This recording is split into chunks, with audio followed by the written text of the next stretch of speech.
ओम नमः शिवाय। शिव महिमन का जो पहला श्लोक है उसमें पुष्पदंत भगवान की स्तुति कर रहे हैं और भगवान की स्तुति बहुत सुंदर तरीके से कर रहे हैं और कह रहे हैं कि महिमना पारम ते परम विदुषो यद्य सदृशी। कहते हैं बहुत परम विदुषी जो लोग हैं वो भी आपकी महिमा का पार नहीं पा रहे हैं। ब्रह्मा विष्णु ये भी आपकी और बड़े बड़े देवता भी आपकी महिमा का पार नहीं पा रहे हैं। जो गा रहे हैं, जो प्रभु के बारे में जो आपकी वंदना कर रहे हैं, जो आपके महात्म्य का वर्णन कर रहे हैं, वो अपनी मति के अनुसार कर रहे हैं, अपनी बुद्धि के अनुसार कर रहे हैं और जो बुद्धि के अनुसार कर रहे हैं वो पूर्ण महिमा नहीं है। इसका मतलब जो मैं अल्प बुद्धि हूं, मैं आपकी पूरी महिमा नहीं गा सकता।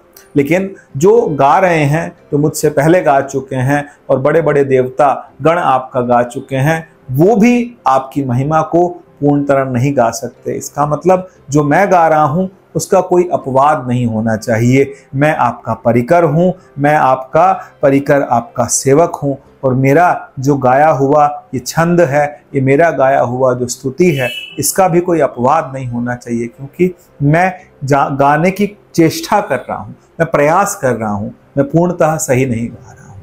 एक छोटी सी कहानी है कि एक बच्चा चर्च में जाता था तो बड़ी बड़ी प्रेयर्स होती थी, तो बड़ी बड़ी प्रेयर्स उसको नहीं आती थी, लेकिन क्या था, उसको समझ भी नहीं आती थी और वो ज़्यादा गा भी नहीं पाता था। एक दिन उस बच्चे की माँ की तबीयत खराब हुई और माँ की तबीयत खराब हुई तो उसे किसी ने कहा कि तू चर्च में जा और चर्च में जा कर के प्रेयर कर।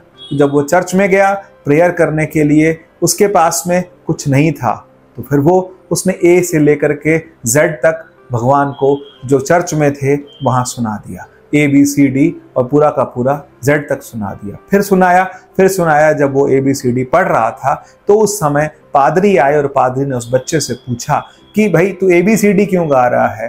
तो उन पादरी को उसने जवाब दिया कि जो भी गाया गया है वो लेकर के A से लेकर के Z तक के अंदर ही गाया गया होगा। मेरे को A to Z ही आता है, मेरे को शब्द जोड़ना नहीं आता। मैं भी बच्चा हूँ, मैं भगवान से प्रार्थना कर रहा हूँ, गॉड से प्रार्थना कर रहा हूँ कि ये तो ऐसे ही हम भी कभी ये ना सोचें कि हम हिंदी में गा रहे हैं, संस्कृत में गा रहे हैं या किसी और भाषा में गा रहे हैं, या फिर हम भगवान को बहुत सुंदर से, कोशिश हमारी पूरी रहनी चाहिए, लेकिन कोशिश के साथ साथ ये बात का हम ध्यान रखें कि हमारी जो निष्ठा है वो क्या होनी चाहिए, वो मजबूत होनी चाहिए। हमारी निष्ठा, हमारी आस्था, हमारी परमात्मा में श्रद्धा और विश्वास। जैसे जब तुलसीदास जी भगवान की स्तुति करते हैं, भगवान शिव की स्तुति करते हैं, तो वो बोलते हैं भवानी शंकरो वंदे श्रद्धा विश्वास रूपिणो।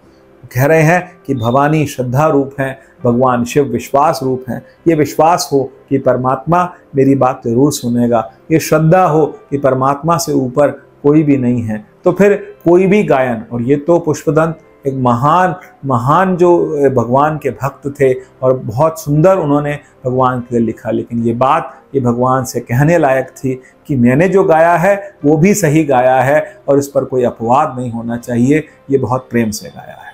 ओम नमः शिवाय।